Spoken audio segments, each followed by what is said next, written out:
Hello and welcome to the return of CFA Society New York's podcast, Compound Insights. I'm your host, Rob Rowan. If cryptocurrency has not made it to your desk yet from your clients' portfolios or other companies, it will soon. There are public and private companies that your clients can invest in, ETFs from the likes of VanEck and PowerShares, and crypto is being used by some companies in transactions with customers. There are now estimated between 10 and 15,000 cryptocurrencies out there, although the majority of them are in a few. We chose a very, very special speaker for this episode of our new series, Professor Vivian Fang, who combines a startling intellect in accounting and cryptocurrencies, an exceptionally rare combination. Vivian is an associate professor and the Honeywell Professor of Accounting at the Carlson School of Management, which is at the University of Minnesota. She has studied managerial myopia, financial fraud, social media disclosure, and cryptocurrencies. She is also a practitioner. Before entering academia, she was a tax consultant for Deloitte. She was a CPA and a CGA for the Canadian listeners and passed all three levels of our precious CFA exams. Her PhD and master's are from Tulane universities, and her bachelor's degree is from Tsinghua University. Now, today we're going to be talking about these accounting principles in both corporate accounting, as corporations sometimes hold coin or transact in it, and also in personal accounting for individuals who own it as an investment. So, Vivian, one of the things I find fascinating about this is the accounting matters a lot when you consider how a corporation or an individual acquired the coin. So perhaps we could start there. Well, hi, Rob. Here's Vivian, and thanks very much for the introduction. As you said, you're absolutely right. Companies may obtain cryptocurrencies in several different ways, and their accounting approach may differ as a result. Some companies engage in mining activities like Marathon Digital Holdings and Riot Blockchain. And for these companies, cryptocurrencies should almost be treated as inventory because cryptocurrencies are the products that they make. So we will likely see cryptocurrency mining revenue and related mining costs like cost of revenue on the income statement. We'll also likely see digital currencies reported in the current asset section on the balance sheet if they plan to sell their cryptocurrency holdings in the near term or at least within a year. It does become a little trickier if they plan to hold a significant portion of the mined cryptocurrencies for longer than 1 year. Then such holdings may fall into the category of long-term assets and may have to be accounted as intangible assets. Of course, you have other companies that outright buy cryptocurrencies as investment strategy to profit from price appreciation, and MicroStrategy is a famous example for that. In fact, I think MicroStrategy now owns over 100,000 Bitcoins, so it is the largest public corporate owner of Bitcoin in the country and possibly in the world. And some companies claim that they allocate free cash to Bitcoin and, and other cryptocurrencies as a diversification strategy or a cash management strategy. In my view, Tesla kind of falls into this category. And for companies like MicroStrategy and Tesla, they treat cryptocurrencies as intangible assets. In other words, they would carry their crypto assets at cost and perform periodic impairment tests, right? There would be no write-ups, but if there are any indication for write-downs, they will recognize impairment loss. And so the implication for balance sheet is that most crypto holdings are carried at a value that is substantially below the market value, given that the price increases on average over the past at least 1 decade. For income statement, impairment loss is unrealized loss, which goes into the comprehensive income. And it is irreversible, but can be used to offset realized gains when the company sells part of the assets later. Then you have companies that end up holding onto some cryptocurrencies because they provide crypto trading services, right? And Square would fall into this category. And if a company kind of acts like a broker for their users and buys and sells a cryptocurrency very quickly, we will see crypto-related revenues and crypto-related costs on their income statement because crypto trading service is part of the company's normal operations now. Of course, the company may also end up holding some cryptocurrencies, and such holdings will have to be accounted for on the balance sheet, most likely as an intangible asset. Very interestingly, I noticed that sometimes crypto also hit the liability section of the balance sheet. If the company borrows some cryptocurrencies, and Coinbase actually has a pretty sizable cryptocurrency borrowing item on its balance sheet. I think finally some companies may end up owning a small amount of cryptocurrencies because they accept them as payments, like Overstock or Newegg. We may not see such cryptocurrencies at all on the financial statements if they are converted to cash quickly, or at least not at the quarter or year end. Okay. All right. So this creates some issues for the folks on the call who are analysts, whether they're covering the equity or debt of those companies. And I want to dig into that in a minute. But first, I just want to go to one of the other complicating factors is that most of the regulators have been relatively quiet about this. FASB notably has been avoiding the topic more or less. Do you see some more clarity coming soon from those that could provide more insight, or is this going to be the way it's going to be for some time? Yeah, I mean, you're absolutely right? The FASB, which is the accounting standard setter in the US, has basically adopted like kicking the can down the road approach in the past, right? And I always say that to be fair, the cryptocurrencies are unlike any assets we've seen in the market before, right? They are similar to currencies, but they don't have any government support or commodity backing, so we cannot exactly treat them as cash. They are liquid when the markets are relatively stable, but we've seen crypto markets crashing in the past, right? We've seen it crashing in January 2018. So they are too volatile to be considered cash equivalents. They are assets because some companies do benefit from them, but they don't have the characteristics of ownership interest or contractual rights to be considered financial instruments. So, I think there is a good reason for FASB not to act in the past because it's not pervasive and they're difficult, where we just can't wrap our head around them. Right. But the problem is that I think that this kicking the can down the road approach may not work anymore. And I say that for two reasons, because one is cryptocurrencies are starting to gain mainstream acceptance, right? I see a recent survey that shows at least 1 in 10 Americans had transacted some cryptocurrencies last year, and more than 1/3 are interested in buying. On top of that, right, the U.S. government is looking to collect an estimated total of $28 billion crypto tax. So, if you want to tax the industry, you probably want to keep the industry alive. And my own research shows that the trend in the total amount of crypto holdings, by U.S. corporations indicates a trajectory of exponential growth, right? So that's kind of in the past, and that's kind of the background. And I think that FASB is definitely making efforts. Over the summer, FASB released agenda consultation, which is basically the board's public plea to investors and other stakeholders to say, hey, why don't you guys help us to figure out what hot accounting topics that we should be working on next, we should tackle next, right? Crypto was one of the suggested items on the list. And the crypto community responded, let's just say, enthusiastically. And I saw hundreds of letters submitted to FASB. And it wasn't just crypto advocates, right? You have investors, you have auditors, big four accounting firms, and you have AICPA. And I myself submitted a letter as well.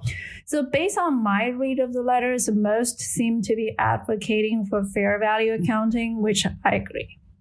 Do you think there are other things beyond fair value that would help? Yes, I have a slight different view on this. To me, I think that transparency is the key here, right?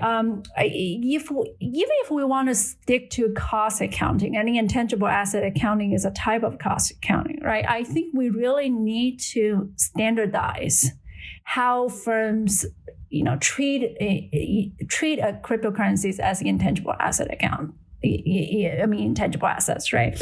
Like for example, some companies now use the quarter end price as the impairment trigger price, and others use the lowest price since acquisition. That obviously creates inconsistency, and unless you dig into the footnotes, you will never know what trigger price they used, right? And these variations make the financial reporting less consistent, and they are free to change the impairment assumptions over time, even within the same entity. That creates some inconsistencies as well. And also, it's just so difficult to find out where they make such disclosure, and some kind of toss in the footnotes and some kind of mention in their Twitter accounts, right? Like, it's difficult to dig out where they disclose the information, even if the information is out there, right?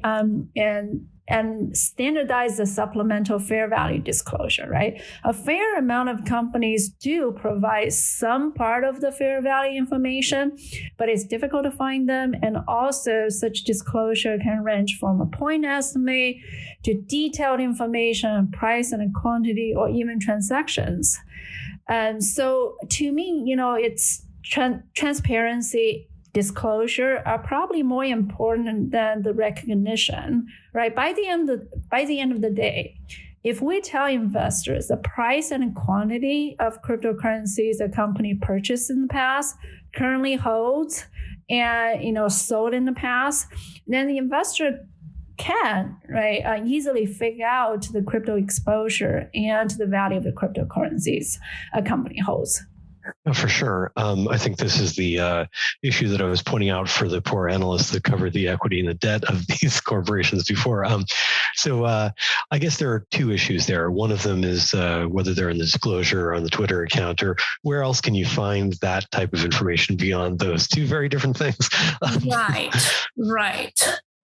And then the other issue is how they're accounting for it.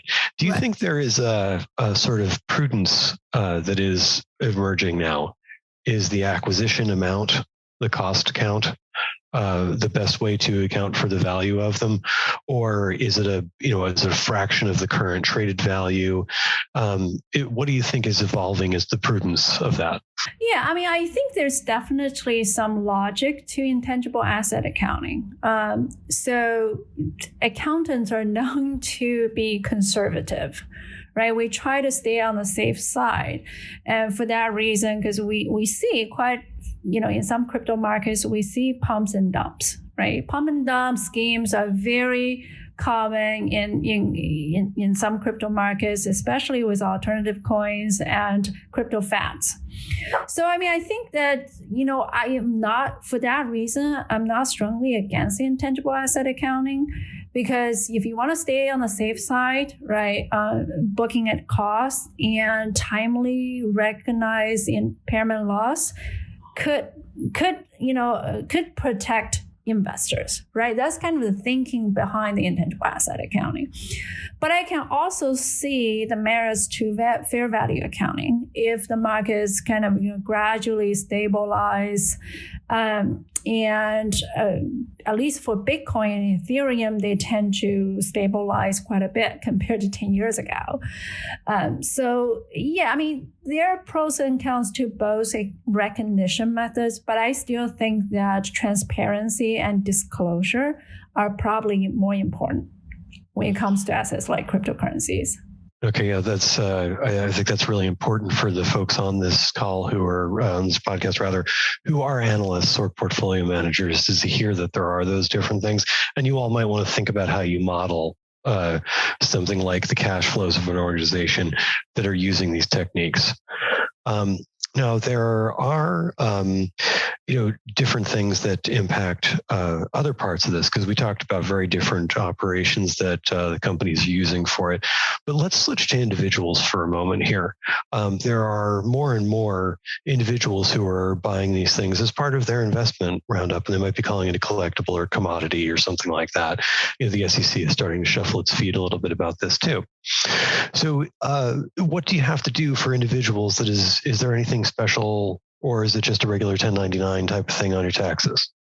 Well, so one thing is clear is that if an individual investor profits from any crypto transactions, the individual needs to pay tax.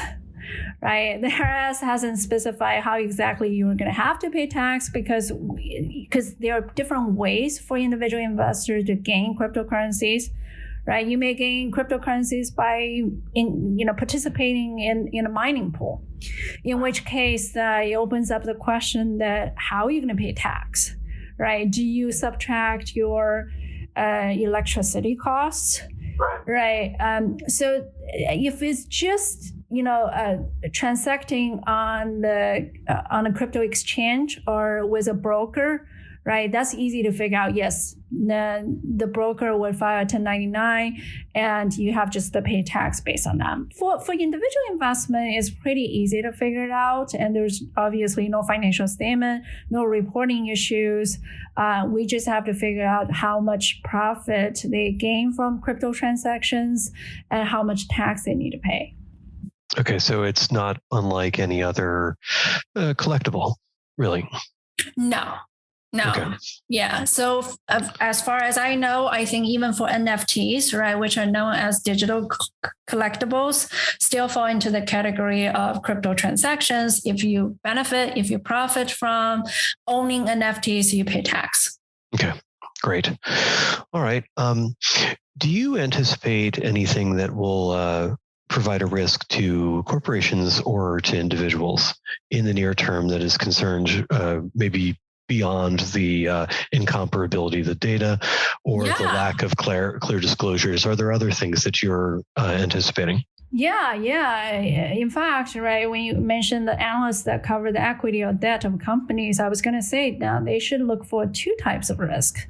Not just reporting risk, right, which we talked about, and also changes in fundamental risk, right? If a company only accepts cryptocurrencies as payments and converts them to cash right away, it's probably not going to affect the company's fundamentals that much, right? The risk is minimum.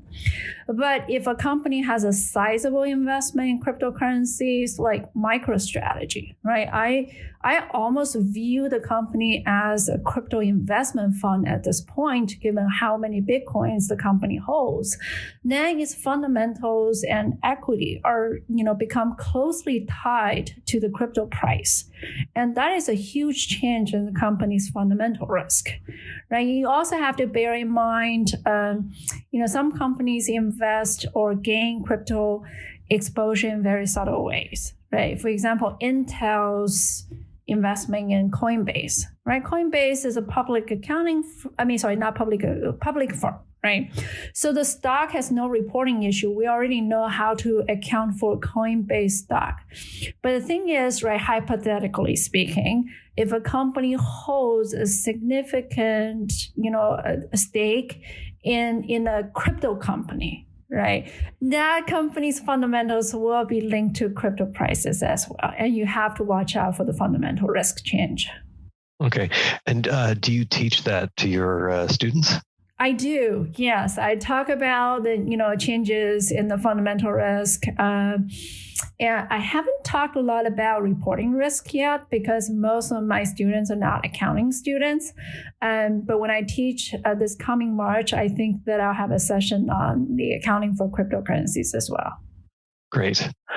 All right. Well, perhaps we should leave it there because this has been a sort of heady 20 minutes or so. I'm sure we sent a couple of people to Investopedia to see a few things. But to the folks listening, I did want to say Vivian has an excellent web presence with all of her papers, et cetera. I will link to a few of them in the show notes. Some of them are really worth taking a look at. Now, to all of you on the call, also I wanted to say we're all glad to be back with this podcast. Be sure to listen to our next episode, which will be an interview with Galen Hawes, who manages assets for an outsourced CIO company called Veris Investments. That episode will drop on January 17th of 2022. And if you're listening to this episode on our website, please consider subscribing on Apple Podcasts, Google Play, or wherever you like to find your podcasts. Thank you, Vivian, for being here. Thank you. Until next time, I'm Rob Rowan, and this has been Compound Insights.